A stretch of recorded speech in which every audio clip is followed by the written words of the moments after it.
જય હિન્દ, જય ભારત મિત્રો. સ્વાગત છે તમારું નવા વિડીયોની અંદર. હવે તમે સાંભળ્યું હશે આભા કાર્ડ છે એ પણ નીકળ્યું છે. આયુષ્યમાન કાર્ડ તો છે જ, પરંતુ 14 ડિજિટનું એક આભા કાર્ડ છે એ પણ બનવાના સ્ટાર્ટ થયા છે. આ સરકારની એક યોજના છે. તો આ વિડીયોની અંદર આપણે જાણીશું કે આભા કાર્ડ છે એ જે લોકોના નથી બન્યા એ લોકોને શું મુશ્કેલીનો સામનો છે એ કરવો પડશે. આ ઉપરાંત આપણે આભા કાર્ડ છે એ ઘરે બેઠા કેવી રીતે ડાઉનલોડ કરી શકાશે. તો પહેલાં આપણે જોશું કે આભા કાર્ડને ઘરે બેઠા ડાઉનલોડ કેવી રીતે કરવાનું. એકદમ સરળ સ્ટેપ છે. તમે તમારા આધાર કાર્ડની મદદથી આભા કાર્ડ તમારું ઇઝીલી બનાવી શકો છો. અને આ આભા કાર્ડ છે એ કોઈ પણ બનાવી શકે છે. આભા કાર્ડ બનાવવા માટે સૌથી પહેલાં તો તમારે આ જે વેબસાઇટ આપેલી છે એના ઉપર જવાનું છે. abdm.gov.in આ સરકારની એક ઓફિશિયલ વેબસાઇટ છે.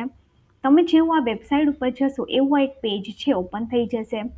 આ જે છે આભા એટલે કે Ayushman Bharat digital mission ABDM એના અંતર્ગત આભા કાર્ડ છે એ બનાવવામાં આવે છે.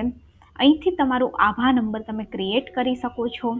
ત્યારબાદ આની અંદર કમ્પોનન્ટ્સની આપણે વાત કરીએ તો આભા નંબર, હેલ્થ ફેસિલિટી રજિસ્ટ્રી તમે કરી શકો છો, health care professional registry UHI કરી શકો છો, અને આભા એપ છે એ પણ મોબાઈલની અંદર ડાઉનલોડ કરી શકો છો. હવે જો તમારું આભા કાર્ડ નથી તો તમારે અહીંયા પર જે દેખાય છે ક્રિએટ આભા નંબર ત્યાં જવાનું છે. જેવું તમે ક્રિએટ આભા નંબર ઉપર જશો એવા તમારી પાસે બે ઓપ્શન દેખાશે. એક તો તમે તમારું આભા કાર્ડ છે આધાર કાર્ડની મદદથી ડાઉનલોડ કરી શકશો, અને એક તો તમે ડ્રાઈવર લાઇસન્સ તમારું હશે એની મદદથી પણ તમે તમારું આભા કાર્ડ છે એને ડાઉનલોડ કરી શકો છો. તો આપણે જોશું કે આધાર કાર્ડની મદદથી એકદમ ઇઝીલી 2 સ્ટેપની અંદર તમે તમારું આભા કાર્ડ છે એ ઘરે બેઠા ડાઉનલોડ કરી શકશો. હવે જેવું તમે જશો એવું અહીંયા પર આવી જશે ક્રિએટ આભા નંબર યુઝિંગ આધાર. એમાં ટોટલ 4 સ્ટેપ છે. એક તો તમારે તમારા આધાર નંબર નાખવાના છે, ત્યારબાદ આધાર ઓથેન્ટિકેશન થશે. કોમ્યુનિકેશન્સ ડિટેલની અંદર તમારે તમારું નંબર નાખવાના છે કે કયા નંબર પર તમારો આભા રિલેટેડ કોમ્યુનિકેશન થશે, અને આભા એડ્રેસ છે એની અંદર તમારે તમારું એડ્રેસ નાખવાનું છે. અહીંયા ઉપર જેવો તમે તમારો આધાર કાર્ડ નંબર નાખશો આઈ એગ્રી, અને આ જે દેખાય છે 8-3 એટલે કે 5 એ નાખી અને તમે નેક્સ્ટ કરશો એટલે અહીંયા ઉપર આવી જશે કે તમારા આધાર કાર્ડની જોડે જે મોબાઈલ નંબર લિંક છે એના ઉપર એક ઓટીપી આવશે, એ એગ્રી કરવાનું છે. ત્યારબાદ ફરીથી અહીંયા જે આપેલું હોય છે મેથેમેટિક્સ એ અહીંયા નાખી અને ફરીથી નેક્સ્ટ કરવાનું છે. નેક્સ્ટ તમે કરશો એટલે તમારી પ્રોફાઇલ કલેક્શન્સ માટે અમુક ડિટેલ્સ માંગશે, જેમ કે તમારું નામ, તમારું એડ્રેસ શું છે, તમારે મોબાઈલ નંબર કયા રાખવા છે, એ બધી જ વસ્તુ તમારે આની અંદર ફિલઅપ કરી દેવાની છે. ત્યારબાદ પ્રોસેસ કમ્પ્લીશન્સ કરી અને સબમિટ કરી દેવાનું છે. આના માટે તમારે કોઈ પણ ફીસ છે એ ભરવાની નથી થતી. ઇઝીલી તમે ઘરે બેઠા આ કાર્ડ છે એ બનાવી શકો છો. એકવાર તમારી પ્રોસેસ કમ્પ્લીશન થશે ત્યારબાદ તમારી એક પ્રોફાઇલ છે ક્રિએટ થઈ જશે, અને ત્યાંથી તમારું આભા કાર્ડ છે તમે આવી રીતે જોઈ શકશો. અહીંયાથી તમારું આભા કાર્ડ છે એ દેખાશે. અહીંયાથી તમે તમારી પ્રોફાઇલને એડિટ કરી શકશો, પાસવર્ડ પણ સેટ કરી શકશો, KYC વેરિફિકેશન પણ કરી શકશો, અને તમારે તમારું આભા ડિલીટ કરવું હોય તો ડિલીટ પણ તમે કરી શકશો જો કંઈ ભૂલ થઈ ગઈ હોય તો. ત્યારબાદ અહીંયાથી તમે તમારું આભા કાર્ડને ડાઉનલોડ કરી શકશો, પ્રિન્ટ પણ કરી શકશો, અને PVC પ્રિન્ટ પણ કરી શકશો. અને અહીંયા તમે જોઈ શકો છો કે આ હેલ્થ આઈડી નંબર જે છે એ 14 નંબરના આવી જશે, જે તમારું આભા નંબર હશે. ત્યારબાદ તમારું PHR એડ્રેસ આવી જશે. તમારી બધી જ વિગત છે અહીંયા ઉપર દેખાશે. અને જ્યારે તમે તમારું આયુષ્યમાન કાર્ડ છે ડાઉનલોડ કરશો ત્યારે એની અંદર પણ તમને નીચે એક તો તમારા આયુષ્યમાન કાર્ડ નંબર દેખાશે, અને એક તો તમને આભા નંબર છે એ પણ દેખાશે.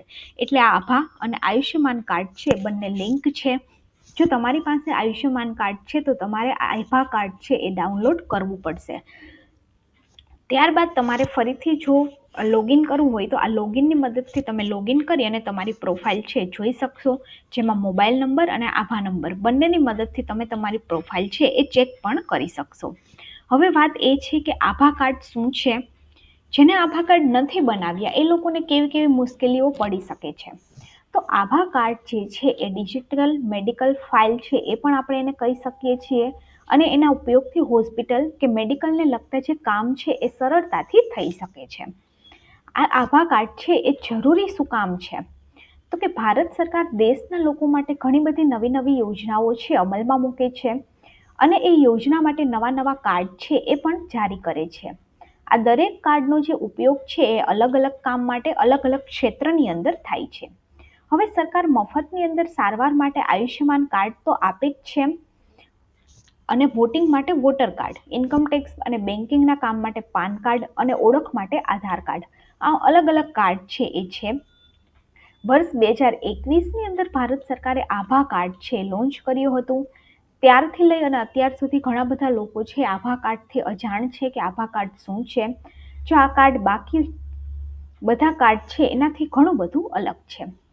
આ કાર્ડ ના હોવાથી કોઈ કામ છે અટકતા નથી, પરંતુ તેના ઉપયોગથી તમારા ઘણા બધા કામ છે એ સરળ થઈ જાય છે. હવે આભા કાર્ડ ન હોવાના નુકસાન શું છે એના વિશે આપણે ચર્ચા કરીશું. હવે આભા કાર્ડ ન હોવાના નુકસાનની આપણે વાત કરીએ તો આયુષ્યમાન ભારત હેલ્થ કાર્ડ એટલે કે જે આભા કાર્ડ છે એ ભારત સરકાર તરફથી આપવામાં આવતું એક ડિજિટલ હેલ્થ કાર્ડ છે. આ કાર્ડની અંદર તમારો સમગ્ર મેડિકલ રેકોર્ડ છે હોય છે, જેના લીધે તમારી હેલ્થ રિલેટેડ જાણકારી છે સરળતાથી અને સેફટી સાથે ડિજિટલ સ્ટોર છે તમે કરી શકો છો. જે લોકોની પાસે આ કાર્ડ નથી તેમની તમામ મેડિકલ હિસ્ટ્રી એક જગ્યાએથી મેળવી શકાતી નથી. ઉદાહરણ તરીકે જ્યારે આપણે હોસ્પિટલની અંદર જઈએ કોઈ ઈલાજ માટે, ત્યારે જો તમારી પાસે આ કાર્ડ હોય તો ડૉક્ટર તમારી તમામ મેડિકલ કન્ડિશન અને અગાઉ થયેલ રોગ કે અન્ય માહિતી છે મેળવી શકે છે. અને આ કાર્ડ છે ખાસ અકસ્માતના સમય છે એના ઉપર વધારે ઉપયોગી છે. આ કાર્ડ છે એ કેવી રીતે મેળવવું? તો આગળ જેવી રીતે વાત કરી એમ તમારે આ જે ઓફિશિયલ વેબસાઇટ છે એના ઉપર જવાનું છે.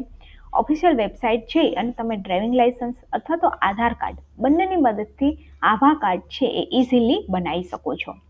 હવે આધાર કાર્ડની મદદથી તો તમે ઘરે બેઠા બનાવી શકશો, પરંતુ જો તમે ડ્રાઇવિંગ લાયસન્સની મદદથી બનાવવા જશો તો તમારું આભા કાર્ડના નંબર જે છે તમારે નજીકના જન સેવા કેન્દ્ર ઉપર જઈ અને મેળવવાના રહેશે. તો સૌથી ઇઝી જે સ્ટેપ છે એ છે આધાર કાર્ડની મદદથી આભા નંબર બનાવવા. આધાર કાર્ડની મદદથી ઇઝીલી તમે તમારા આધાર કાર્ડ નાખી એની અંદર એક ઓટીપી આવશે, એ ઓટીપી પુટઅપ કરી અને તમારું આભા કાર્ડ ઘરે બેઠા ડાઉનલોડ કરી શકો છો. તો જો વિડીયો સારો લાગે તો વિડીયોને લાઇક કરી દેજો અને ગવર્મેન્ટ સાથી ચેનલને સબસ્ક્રાઇબ કરી દેજો.